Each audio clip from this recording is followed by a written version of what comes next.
The rejection ceremony was supposed to break her. That was how these things worked. That was the tradition, unchanged for generations. An Omega stood in the center of the pack circle while the torches burned and the whole community watched. And the one the moon had supposedly chosen looked her in the eye and spoke the words. The bond severed. The Omega wept. The Omega begged. The pack moved on. Ilara did not beg. She stood in the ring of firelight with her chin lifted and her hands folded at her waist, and she listened to every syllable Beta Dorian spoke without flinching.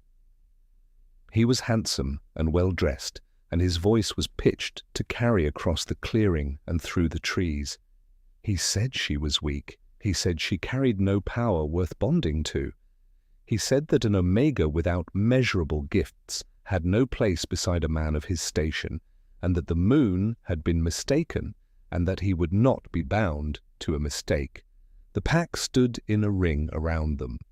Some of the older women looked at their feet. A few of the younger ones had the grace to look ashamed. None of them spoke. Ilara let him finish. Then she reached up, pressed 2 fingers to the warmth of the bond mark behind her ear, and said simply, "I accept." Not, "Please don't." Not, "I'll be better." Not, "Give me a chance to prove myself." Just those 2 words, flat and clear, in a voice that did not shake. The silence that followed was the kind that happened when everyone in a crowd had been braced for something and received something else entirely. She turned to walk away. She did not get far. A voice came from the edge of the tree line, deep and unhurried, carrying the weight of a man who had never needed volume to be heard. "Stop!" Ilara stopped. Not because she was afraid, though she recognized the voice. Every wolf in every pack in the Northern Territories knew that voice, or knew enough to fear what came with it. She stopped because something in her chest had just done something she did not have a word for. King Kaelin of the Iron Throne stepped out of the shadows at the tree line. He had come to the territory 2 days ago for a trade negotiation. Everyone knew. His presence at tonight's ceremony had been incidental. A monarch in the wrong place at the wrong time, or possibly the right one. He had been a dark shape at the edge of the gathering, barely noticed. He was not barely noticed now. He was tall in the way that made you adjust your sense of what the word meant. His formal coat was dark and without ornament, which somehow made him more impressive than decoration would have. His hair was dark too, and his eyes were pale grey, almost silver, and they were not moving from Ilara. Not from the Beta who had just rejected her. Not from the pack elder who was now clearing her throat with increasing desperation. "From Ilara." "That one," he said. Beta Dorian stepped forward. "My king, she is. I heard what she is." The grey eyes did not shift. "I'm taking her with me." The pack elder, old Maret, found her voice. "My king, under the laws of rejection, her bond has just been. She is unbound." He said it the way you state a fact that requires no further discussion. "She will travel with my retinue tonight, pack what she needs." No one argued. That was the thing about King Kaelin. People who had argued with him once tended not to repeat the experience. Ilara looked at him for a steady moment. She was not afraid. She was not grateful, not yet. She was paying attention, which was something she did better than almost anything else. "I wasn't asked," she said. The faintest thing moved behind his eyes. Not surprise exactly, something with more depth than surprise. "No," he agreed. "You weren't." He held her gaze for another beat. "Will you come?" She considered the pack behind her, the ring of people who had watched and been silent. The home that had never quite been home to her. Not really. Not in any way that mattered. Yes, she said. The Iron Palace was exactly what its name suggested. Cold and precise and built by someone who had decided that strength was more important than comfort and had not revisited that decision in several generations. Ilara was given rooms that surprised her. Not a cell, not a servant's alcove. Actual rooms with thick, woven rugs and a fireplace that worked, and windows that looked out over the green-grey hills of the Eastern Territory. A woman named Bryn appeared with food she hadn't asked for and called her "my lady" with warmth that felt like a choice rather than an obligation. Ilara did not see the king for 2 full days. She did not waste those days. She walked the corridors when she could, learning the layout, reading the castle the way she read everything. Quietly, from the edges.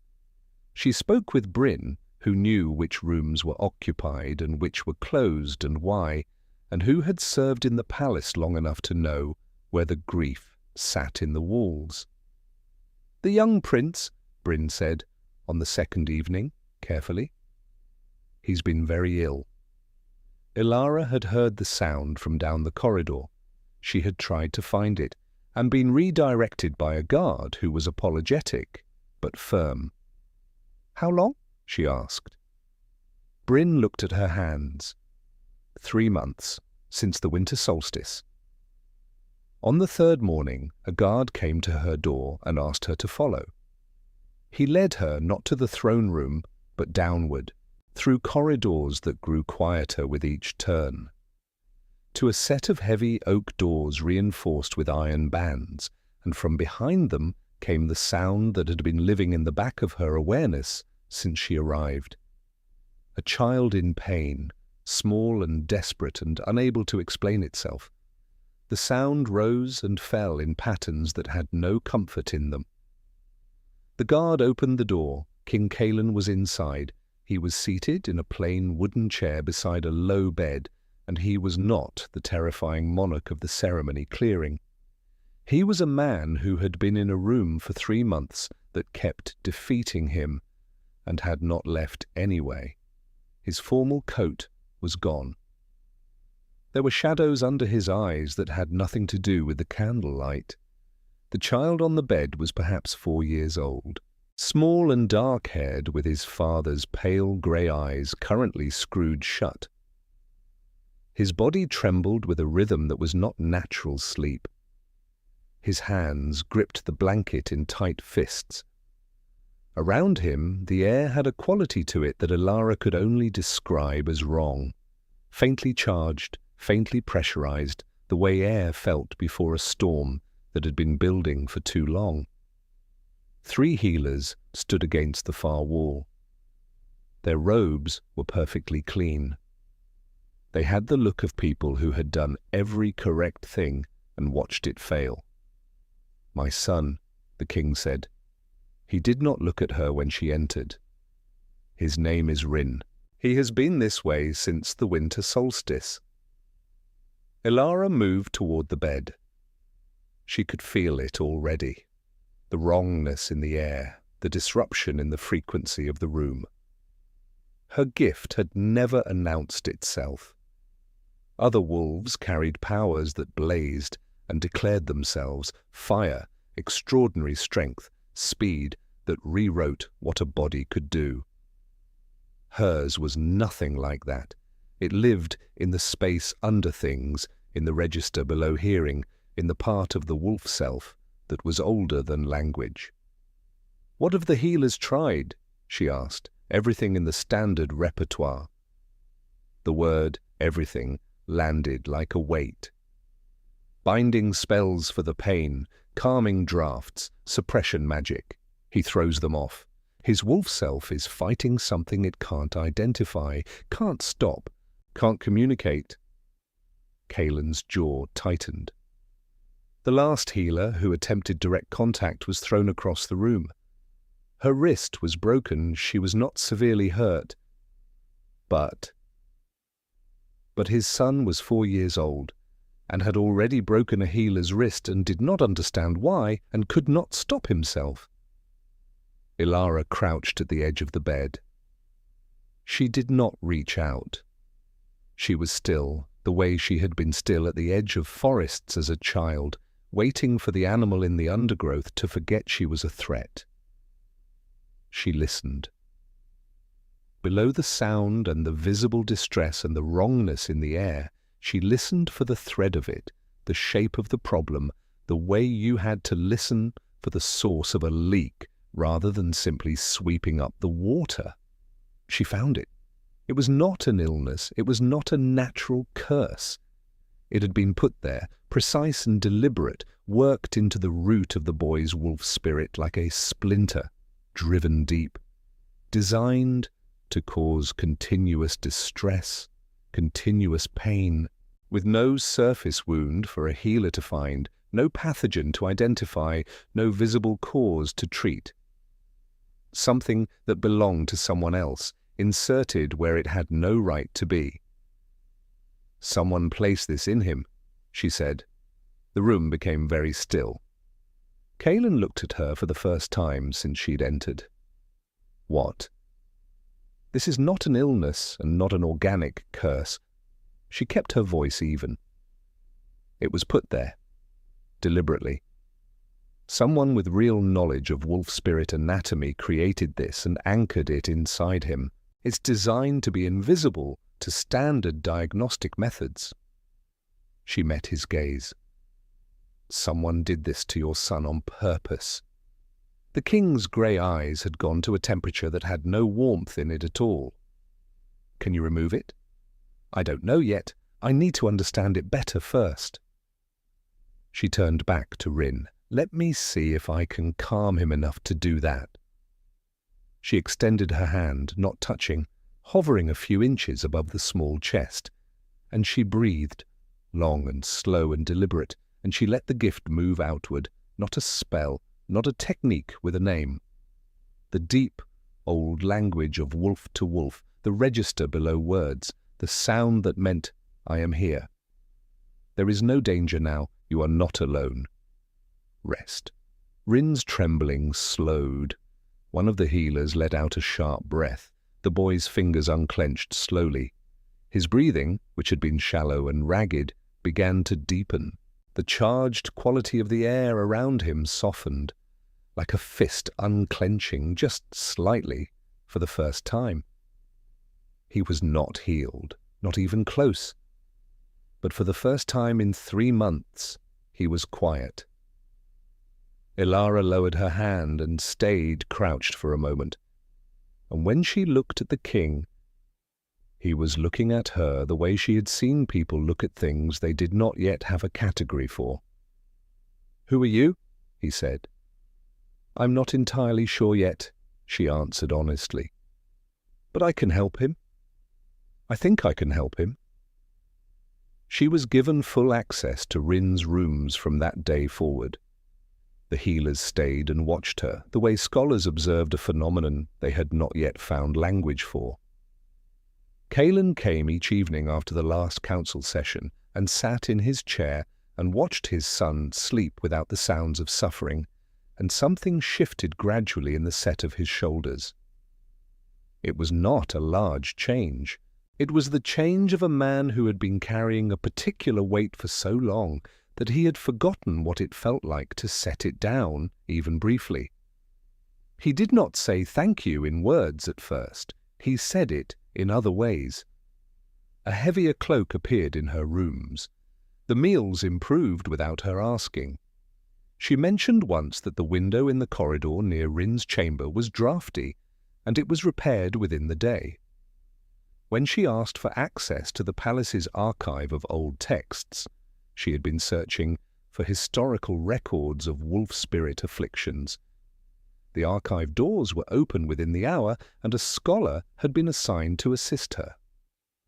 She paid attention to this.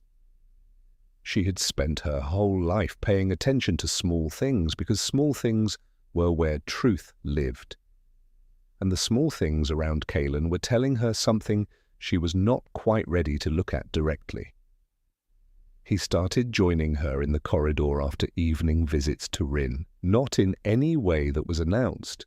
He would simply fall into step beside her, the way people did when they had become comfortable with someone's pace. They would walk a while, and speak or not speak, and she found that silence with him was different from the silence she had grown up inside. Not the silence of being overlooked, the silence of being allowed to take up space without justification. "The hook," she told him one evening. "I've been mapping it." Whoever placed it had access to him over time. It wasn't a single event. It was layered in gradually over several months at least. Kaelan was quiet for a moment.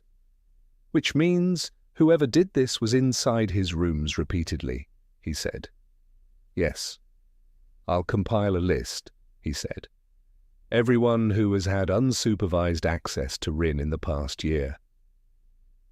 He gave it to her the next morning, folded in his own handwriting. It was not a long list. He was careful with who moved near his son, but one name near the bottom had been written in a slightly darker hand, as if the pen had pressed harder there, or paused before writing it. Lord Stellan, royal uncle, chief regent, trusted advisor to the Iron Throne for 30 years. Ilara looked at the name for a long time. She folded the paper carefully and kept it. Rin woke on the 14th day. Not fully recovered, not cured. But he came up from the fog and turned his head on the pillow and looked at Ilara with large, serious grey eyes that were very like his father's, and said in a voice that was small and rough from weeks of disuse, "Are you a dream?" She laughed. It surprised her. Bright and genuine, and from a place she had thought was quieter than that. "No," she said, "I'm Ilara." He considered this with grave, 4-year-old seriousness. "You smell like the forest." "I grew up near one." He thought about that. Then, "Will you stay?" She looked up. Kaelan was standing in the doorway. She had not heard him come in. He was watching her with an expression she did not have a word for, something that moved behind his eyes like weather behind glass. "Yes," she said, "I'll stay." She meant it for Rin. She was not completely sure who she was answering. The court had opinions about all of this. It always did. An unranked Omega from a minor northern pack installed in the king's inner household with daily access to the heir and no official title. The rumors were what rumors always were. They grew in the direction of the light people shone on them, and the people shining the brightest light were not kindly disposed. Lady Vessa was the axis around which the court's unkindness organized itself. She was luminously beautiful and highborn, and had been quietly positioned for almost a year as the most likely candidate for the eventual queen's role. She was also, Ilara noted across several weeks of careful observation, very much at ease in Lord Stellan's company.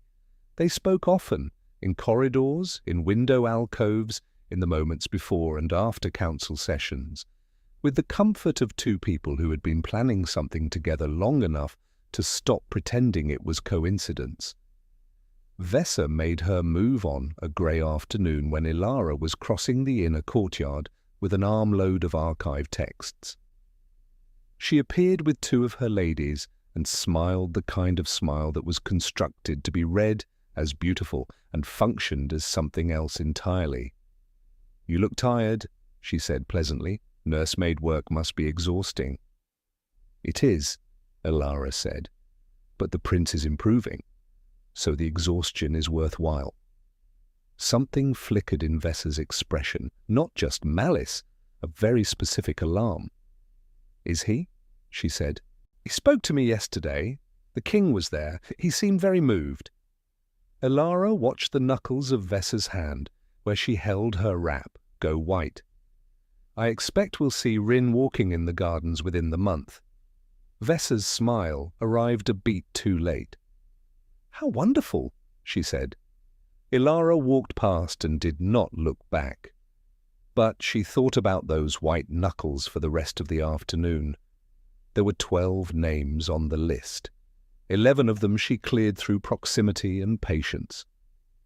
She spent time with each person in settings where Rin was present, resting or asleep, and felt the response of his wolf spirit to each one in turn. A wolf that has been hurt recognizes the source. 11 names produced no recognition. 11 people innocent of this particular crime. She had been circling the 12th. Lord Stellan came to see the prince on the 16th day. It was within his rights.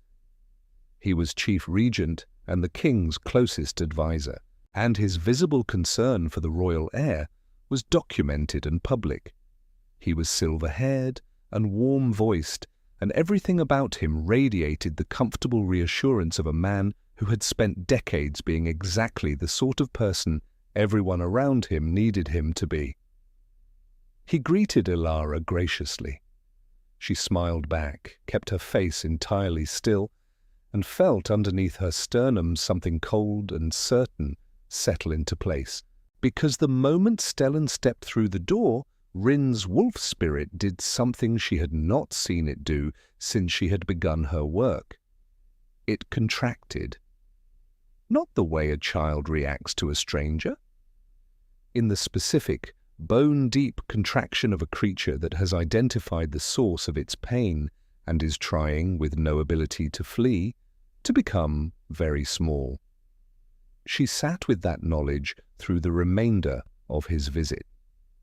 She told Kaelin that evening, with the door to his study closed and both of them standing, because this was not the kind of information you delivered seated, and it was not the kind you softened. She told him everything, Rin's response, Vesser's alarm at news of the prince's recovery, the way the two of them moved through the court in orbit, the darker name at the bottom of a list that an honest man had written down even when it hurt him. She told him what she believed, plainly and completely. He listened to all of it with his back half-turned and his eyes on the wall and his hands very still at his sides. "He has been with me since I was 7, he said finally, "since my father died. I know. He was there for every decision I have ever made." His voice was level. Below it, she had learned to hear what level voices were covering, and what she heard now was something quiet and devastating. "If he has been working against me for 30 years, then the ground I have been standing on was never ground at all." She did not rush in with comfort that would have been hollow. She let him feel it, because it deserved to be felt. "Then we find proof," she said. "Enough that the council cannot question it. And then we end it." He turned and looked at her, and something in his face made a decision. She could see the exact moment it happened, the last locked door in a house full of them finally opening. "I won't let him reach you," he said. "Whatever comes next." She believed him. Not because she was required to, not because he was the most powerful man in the Northern Territories, because he had been saying this thing to her in small, careful ways since the first night she had made his son quiet, and she had been paying attention to every single one of them. Stellan moved on the night of the 22nd day. She should have expected it. He was not a man who waited past his window. He had been tracking Rin's recovery with the precision of someone who had engineered the illness, and he would have seen the trajectory closing. A healed prince and a clear-thinking king were the end of everything he had built. The attempt on Ilara came through Lady Vesser, who sent a note inviting her to a private tea.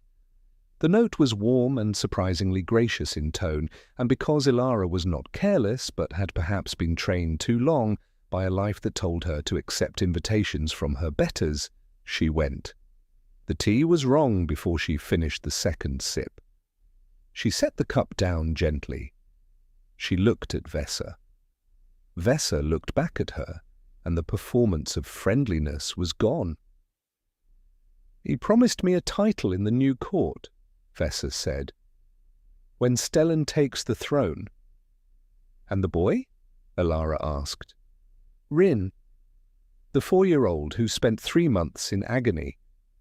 "What does he receive in this arrangement?" Vessa's expression did not change. "A comfortable exile. Somewhere far north," Stellan said. Elara stood. There was something in her that had been getting louder since the night of the rejection ceremony. Since I accept and the choice not to beg, since a king had asked, rather than commanded, and she had started to understand that she was allowed to take up space in this world without apology. "He lied to you," she said. "Stellan doesn't exile problems, he removes them. You have been useful to him, but you are also a witness, and he is not sentimental about witnesses." She went to the door. "Think carefully about which side of this you're standing on," she said. "Before tonight." She left the door open behind her and moved through the corridors as fast as she could without running, thinking clearly about what she knew and what she needed to do with the next few minutes. She found Bryn. "Get to the king," she said, keeping her voice low and steady. "Tell him it's tonight. Rin needs to be secured first, before anything else moves. Stellan will act before the morning session. That's his window, before the full council assembles and makes everything harder to cover." Bryn was already moving before the sentence was finished. Elara went to Rin's room. She sat beside his bed, and she breathed, and she wrapped her awareness around the room like a second wall. And she waited. Rin slept without distress, small and warm and unaware. The commotion reached her 20 minutes later. Controlled at first, the sounds of guards moving fast through corridors, doors closing sharply, raised voices briefly from somewhere in the east wing. Then silence. Then the door opened and Stellan walked in. He was not the warm-voiced Silver Uncle now. He was a man who had been powerful for 30 years and had run out of better options, and his eyes had the flat, cold clarity of someone who had made a decision and was past reconsidering it. One of his own guards stood behind him. "Where is the king?" Elara asked. "Occupied," Stellan said. "I had a man in the east wing persuasive enough to buy 20 minutes. He looked at Rin, and she saw the calculation in it, which was worse than hatred would have been. "I would have preferred a peaceful ending for the boy. A relapse. Tragic. Healers unable to help. A grief-destroyed king who needed his regent more than ever." He looked at her. "You made that impossible." "I intend to keep doing that," she said. She was on her feet, between him and the bed. He took a step forward, and Elara opened herself entirely. She had never done it. Not like this.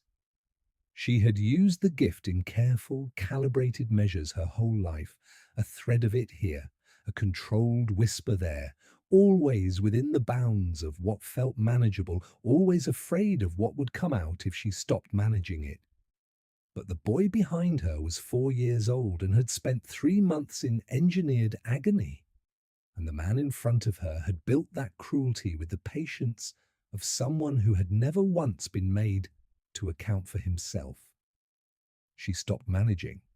The sound she produced was not a sound in any register a human ear could register properly.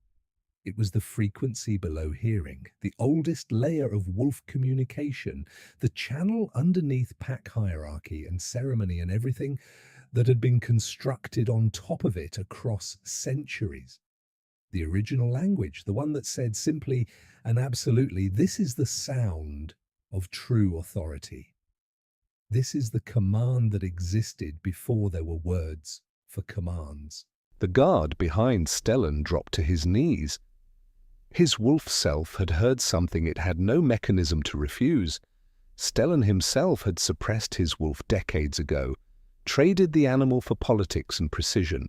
He should have been immune to a wolf's frequency. He was not, because Elara was not speaking only to wolves. She was speaking to the layer underneath wolves, the original resonance, the thing from which every bond, every pack, every ancient ceremony had grown. Stellan staggered. One hand hit the wall. His face, for the first time in what she suspected was 30 years, showed genuine fear. The door opened. Kaelan came through it like something that had been moving at high speed for some time and had just found its destination. His eyes swept the room. They found Rin first, sleeping, unharmed.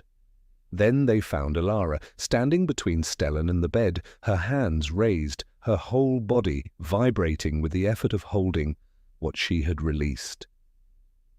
He crossed the room in 4 steps.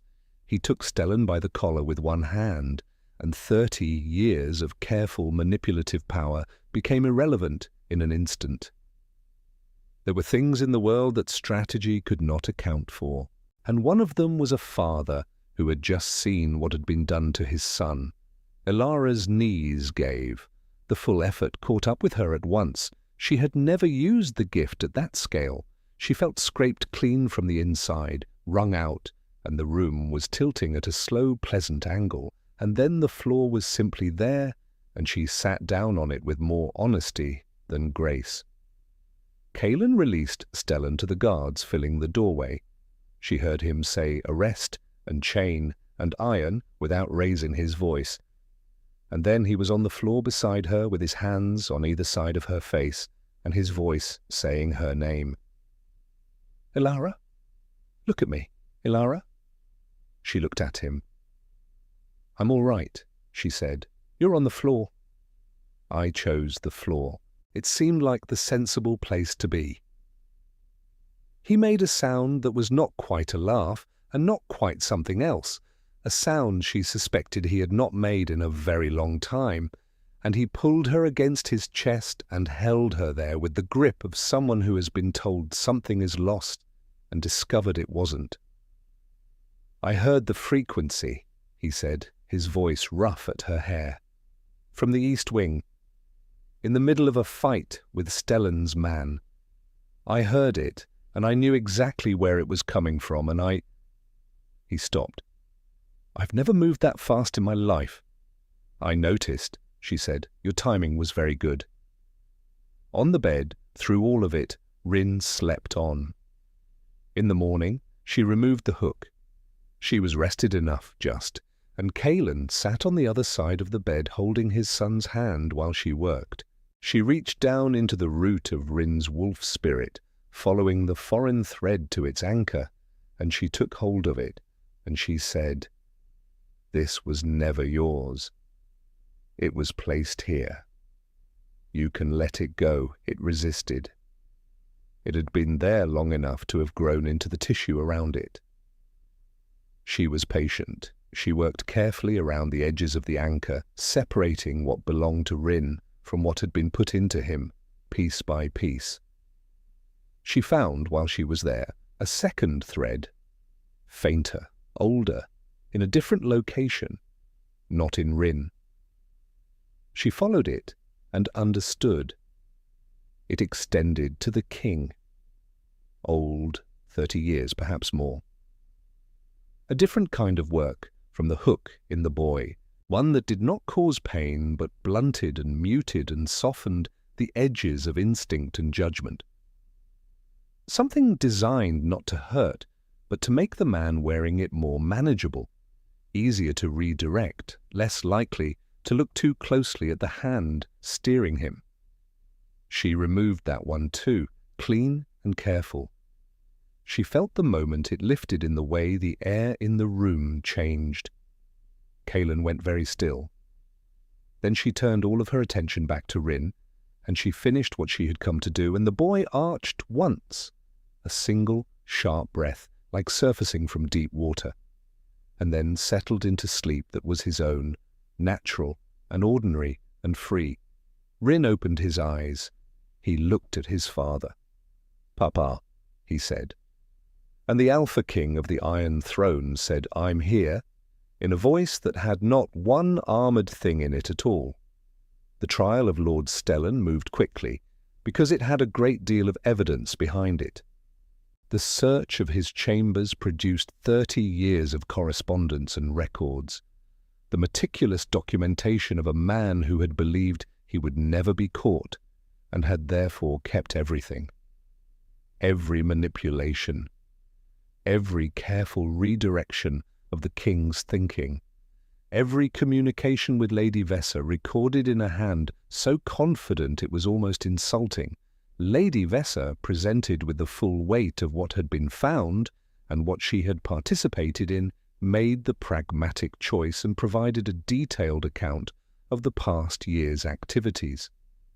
Stellan was stripped of his title and his lands and sentenced to a cell on the northern edge of the territory, which had the advantage of being cold and far from everything that mattered to him, and no other advantages at all. The Iron Court watched all of this, and they watched the Omega from the minor northern pack stand in the council chamber and give her account of what she had found in the prince and king's wolf spirits in a clear and steady voice, and no one interrupted her, because the king was seated at the head of the long table, and the king was watching her with the complete and total attention of a man who had run out of reasons to look away. 3 days after the trial, Rin walked unassisted into the castle garden for the first time in months and pulled Ilara's hand toward a row of dormant rose bushes with tremendous authority. "They'll be red in spring," he told her. "I'd like to see that," she said. "You have to stay then," he said. "I think," said the king from 2 steps behind them, "that can be arranged." She was in the rose garden alone 4 evenings later when Kaelin came to stand beside her. He was quiet for a moment. He had learned to do that, to be in silence without treating it as something to overcome. She had noticed that about him, the way he had slowly stopped filling silence as if it were a threat and started treating it the way she did, as a place where true things could happen. "I want to ask you something," he said. "Ask." "The thing you removed from me," he said. "How long do you think it was there?" "A long time. I think it was placed when you were very young, when Stellan first became your regent." He was quiet. "Some of the coldness," he said finally. "Some of the distance. I've been sitting with the question of how much of that was the muting and how much of it was just me using it as a reason not to feel things, because feeling things is difficult and it's easier to have an explanation." She looked at him. "Rin doesn't think you're cold," she said. "Rin is 4 years old. He's very perceptive for 4. Something shifted in Kaelin's expression, and then he laughed, low and genuine and slightly unpracticed, the laugh of a man who was remembering how to do something he had set aside for too long. She had heard it before. It still did something to the space inside her chest. "He asked me this morning," Kaelin said, "whether you were going to be his new mama." The garden was very still. "What did you tell him?" she asked. "I told him I intended to ask you properly." He turned to face her fully. His eyes were clear, grey without ice, open in a way that she had watched him work toward over weeks of careful, deliberate becoming. Not as a transaction, not because you are valuable to this court, though you are, because since the night I watched you accept a rejection with more dignity than most people bring to their greatest triumphs, I have not been able to imagine this life without you in it. And I am done with imagining. I would very much like it to be real. Ilara looked at him for a long moment. She thought about the girl who had stood in a torch-lit circle and said, "I accept," and walked away from a life that had never quite fit. She thought about a cold corridor and a folded list and a king who had asked, not commanded, asked, "Will you come?" She thought about being on the floor of a child's room with her face against someone's chest and feeling for the first time in her life that she was somewhere that was genuinely hers. "Yes," she said, not because she had to, not because she had nowhere else to go, because she wanted to, because he had asked, because some choices were not about survival at all, but about walking forward into something that was finally, truly worth walking toward. The ceremony was held on the first day of spring. The rose bushes had opened, and they were red, exactly as Rin had said they would be, with the absolute certainty of someone who has not yet learned to be uncertain about things. He stood at the front of the assembled court in a miniature version of his father's formal coat, holding the ceremonial ring in both hands with the total concentration of a boy who had been given an important job and intended to execute it perfectly. He did not drop the ring. Ilara wore deep green for the forest, for the thing that had always lived in her. She wore no rank markers and no pack colors. Tiki, she had none to wear, and this suited her. She wore her hair down, which was not the palace fashion, and she walked into the council hall on her own and stood before the Iron Throne, and she was not afraid. The vows were traditional. Their hands were bound with the mating cord. And when the ceremony ended and the court found its voice and filled the hall with sound, Rin launched himself at both of them simultaneously with the velocity of a small, overjoyed wolf pup, and Kaelin caught him with one arm and kept hold of Ilara's hand with the other, and looked at her over the top of their son's dark head with the expression of a man who had been broken and remade from the inside and was not sorry about a single part of the process. "The coldest king in the Northern Territories," she said, "for him only." "Former coldest king?" His eyes were warm. "I've been reliably informed I have a new primary characteristic." "What is it?"